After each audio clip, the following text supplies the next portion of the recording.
What's up, guys? Welcome to Daily Dose of Reddit. This is your host, Zach, and today's subreddit is r/stories about Kevin. This story's called Kevin Tries to Start a Revolution at Work. This is about something that went down at work about a month ago. I work in tech support. Specifically, I sit at a department called Back Office, which is more of a second-line support, meaning we handle more advanced tickets. But most of the story happened at the service desk, which is the first-line support. It all started one morning when we get an email from the CEO, which said that there had been a whistleblower report leveled at the bosses of the service desk and back office departments. The CEO informed us that they are taking these matters seriously and are currently investigating them. The whistleblower had also presented themselves as a speaker for lots of people's combined complaints. According to the report, the back office boss was threatening employees, running the department like a dictator, and creating a culture of fear in the department. The report further claimed that the employees of the back office were all scared of her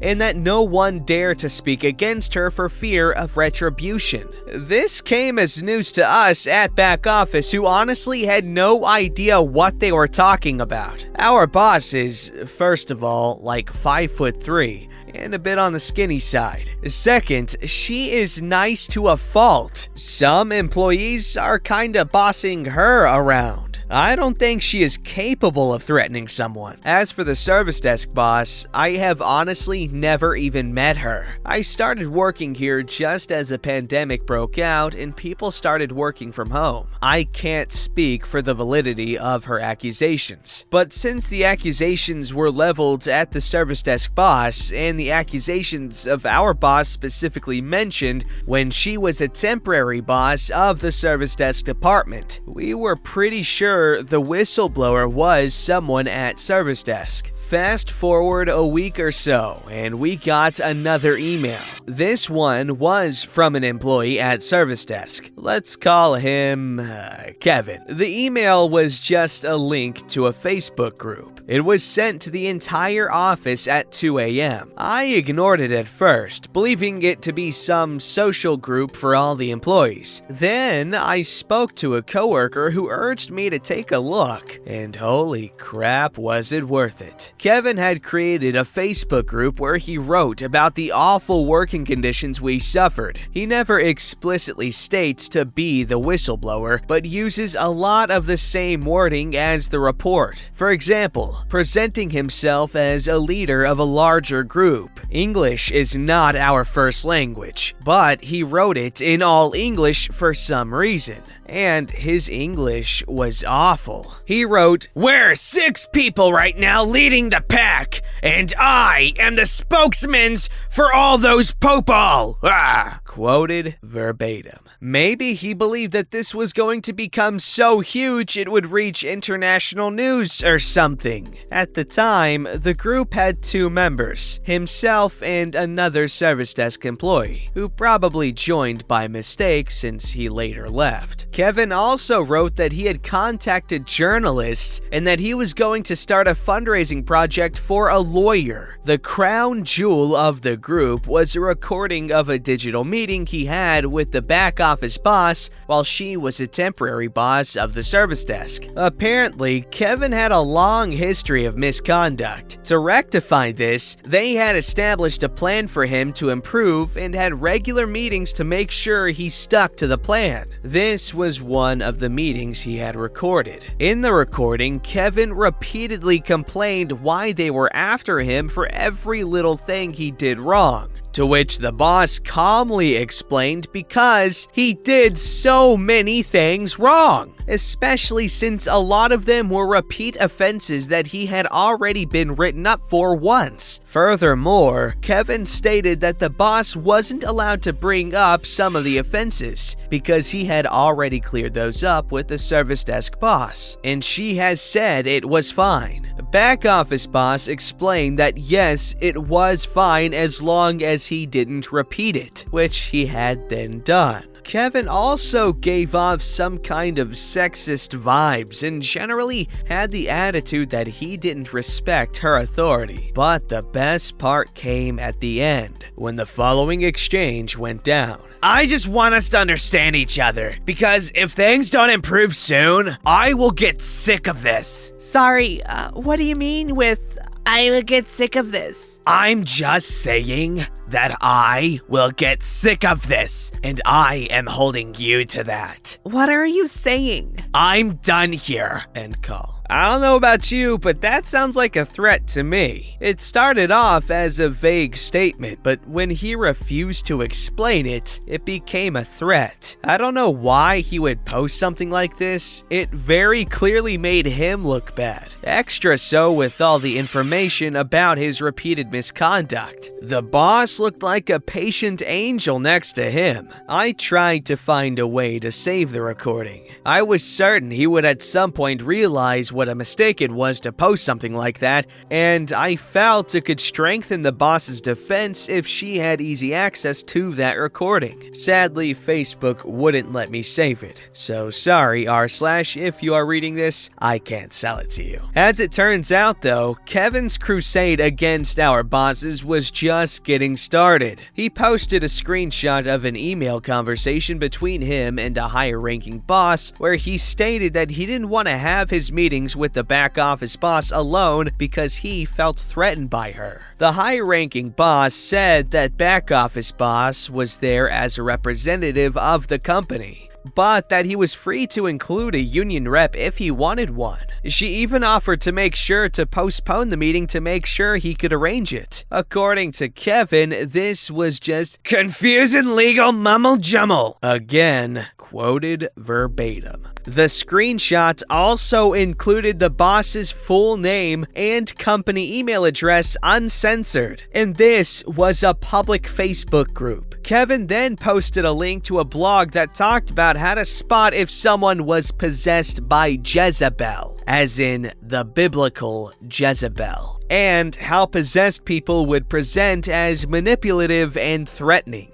So Kevin was basically implying our boss was possessed by a demon. If I was a CEO, I would have considered this guy a security risk at this point and have security escort him out of the building, but he stayed. Next up was another recorded meeting with the back office boss. This time, it was revealed that he had tried to cheat with his time reporting. One day, he had been 30 minutes late. After clocking in, he had opened up the program and manually changed his check-in time to make it look like he was on time. He denied this and said he was only 30 minutes late, as if that's much better. The boss pointed out that the logs clearly show that he edited it, and that he could check the logs himself if he didn't believe her. He refused to do so. The company also allows us to take up to an hour of every week to go exercise. Kevin had claimed this hour on a day where he only worked 2 hours. The boss said that it's not against the rules, but it's frowned upon, as they prefer you take it when you work longer days. Kevin blew up about this and asked why they were prosecuting him for something that's allowed. The boss again calmly explained that he is not being prosecuted for it. They are simply asking him not to do it again, especially not mixed with all the other misconduct. Lastly, they talked about how Kevin had forgotten his laptop charger at home one day and had to go home during the lunch break to get it. The bosses had asked him to check out if he was going to take longer than the 1-hour break. Kevin had promised he would be back on time.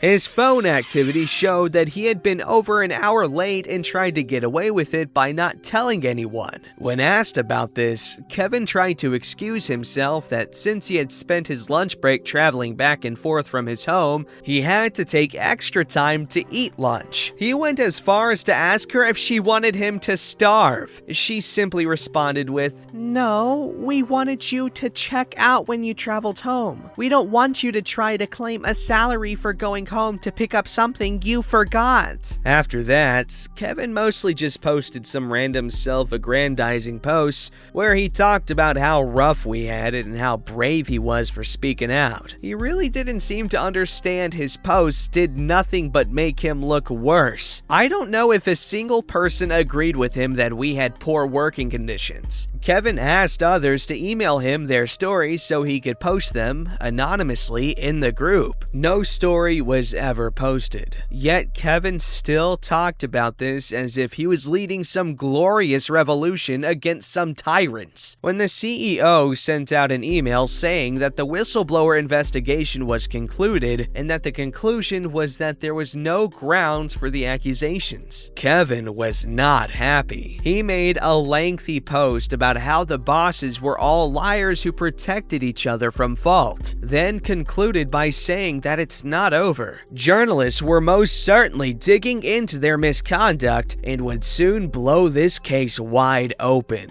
After that, I went on vacation for a month and mostly forgot about it. According to my coworker, he posted one more meeting. In this meeting, it's revealed that he was caught manipulating the call logs, reporting calls as being longer than they really were, or even making fake calls to excuse not working. Employees can do this, but they keep logs of all alterations. His name was all over the thing. I don't know the exact details because I never got to listen to this myself. My next interaction with this came last Monday when I returned to work. I was greeted by an inbox full of emails to sort through and found a really odd one. It simply stated, "Unfortunately, I have to reschedule our meeting. I hope you understand." It was sent during my first week of vacation. I was confused as to what meeting that was. Then I recognized the name, Kevin McKevin, and it all came back to me. The email wasn't even addressed to me. It was sent to the CEO, and Kevin CC'd the entire office. Who sends an email like that to the CEO? He didn't even give a reason for why he needed to reschedule. I looked for the Facebook group to see if there were any new developments, but the group was gone. I spoke to my coworker about it, and he informed me about the last recording and told me that the group had gone down last week. That meeting that Kevin tried to reschedule was the meeting where the company was going to fire him. Apparently, their incredible patience with this buffoon had finally come to an end. So I am sad to report that the leader of the Popol has fallen. The world needs more heroes like that guy. Truly a hero amongst us. Or I guess no longer amongst us. That made it sound like he's dead, but he's just fired. This story's called Kevin is a Nursing Student. Destroys his teeth to protect himself from heart disease. Trigger warning for mild discussion of potentially gross bodily topics. Years and years ago, I dated a Kevin for a few years. He was my first, so I, stupidly, put up with way more stupid than I should have tolerated. To his credit, he's a charming and friendly guy. Lots of fun to be around, not a total waste of skin or anything. We don't talk any more than a check-in every year or so, but we've managed to leave things on good terms and appreciate the role we've had in each other's lives. He's married and functioning as an adult, so perhaps he isn't the most Kevin of Kevins. But he had massive blind spots, and it took a lot to show him the light. Sometimes, even when he knew he was wrong, he would keep on as if he were right. It was a bizarre experience for my younger self. This guy, in his mid-20s at the time, was in post-secondary for nursing. He was a year in when this happened, and although I don't expect a nursing student to know the ins and outs of the human body, I do expect a certain basic level of awareness. The scene. I was spending some time in the kitchen with his mother, who was preparing dinner. Kevin hears something we were talking about, can't remember what, and comes out of the bathroom in the nearby hallway to see what's up. He had been tending to his dental hygiene. When I look at him, I see blood on his teeth and lips. In his hand, he has a sewing needle and a blood-saliva mix on his fingers. His mom rolls her eyes and looks back to what she's doing, obviously not wanting to be pulled into anything. "What were you guys saying? Why are you bleeding?" "Oh, I was just scratching the plaque off my teeth." "That's what brushing is for." Kevin's mom just sighs. She's had this conversation with him apparently. "But I don't want that plaque getting into my arteries." What? When you swallow the plaque from your teeth, it blocks up your arteries and gives you a heart attack.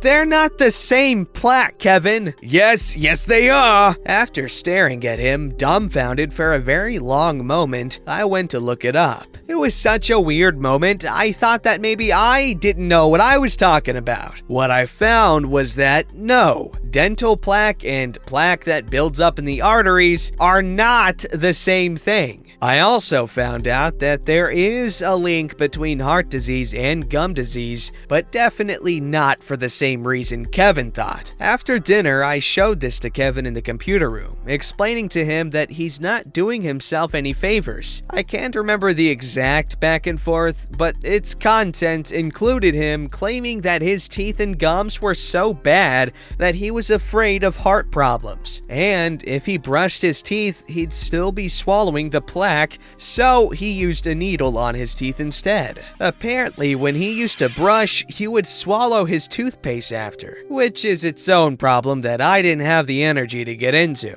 I told him that his oral health was so bad because he didn't brush his teeth, and that using a needle on his teeth was destroying his tooth enamel. When I asked why his gums were bleeding so much, he said that he wanted to make sure he got way up in the gum line to make sure it was clean. When I asked him why he'd rather jab needles into his gums than brush his gum line and spit out the toothpaste instead of swallowing it, he just shrugged. In the end, he accepted that I was right, but said that he would keep doing it because it made him feel better. I was with him for another couple of years after that because I was young and stupid. He thankfully never got through his nursing program. He now maintains city infrastructure in a city I don't have to live in. Nice guy though. Oh my gosh, that is actually horrible to think about. Wow. Okay, do not let this guy watch Saw. He's gonna think it's some sort of video of